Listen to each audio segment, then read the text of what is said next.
Good day, everyone. Welcome to Real Conservative News Update. I'm your host, Nathaniel Rajkumar. Today, I'm highlighting news from right here in Trinidad and Tobago. And it continues to be good news. I don't know if to believe it or not, but it's good news. And I mean, they did reopen the steel plant, so hopefully this will happen as well.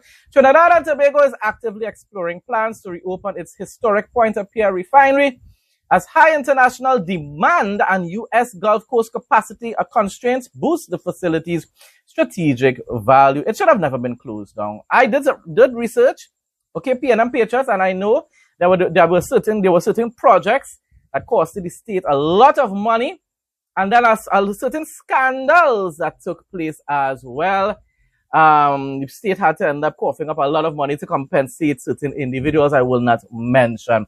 I'm not saying no, but you do not shut down a state-owned company. A state-owned company.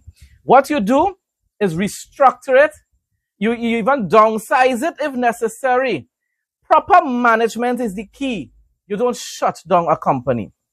That brings it. It is the backbone of Trinidad's energy industry and the economy by extension.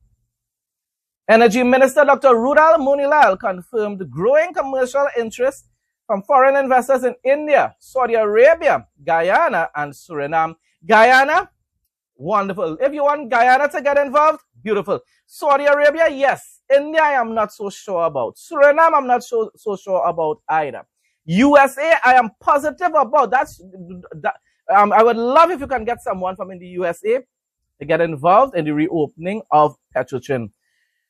Positioning the plant as a natural processing hub for nearby crude producers.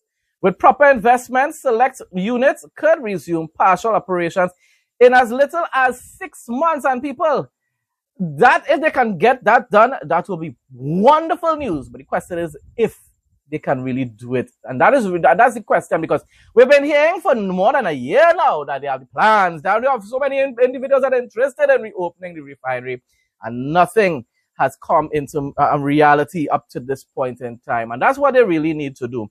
We need to see that the talk stop and action is actually taken.